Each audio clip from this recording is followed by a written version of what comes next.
మా జీవితాలలో ప్రభావిత మా యొక్క పాపాల కొరకు నైనా శిక్షణ అనుభవించిన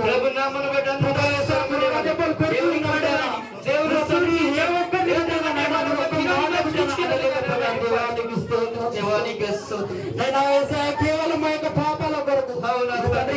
జీవిస్తున్న మా యొక్క పాప జీవితం కొరకు నైనా మా యొక్క జీవితం కొరకు నైనా ప్రభావిత మా కొరకు మీరు మరణించినారు.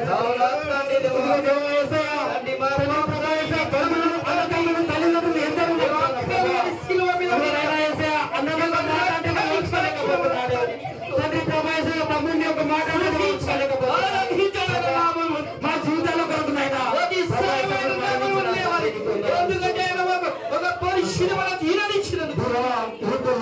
జీవిస్తున్నప్పుడు ప్రభావిత మాకు విశ్వాస జీవితం ఏమైతే ప్రభావిత నిన్ను ఎరిగిపుటాను ఇంకా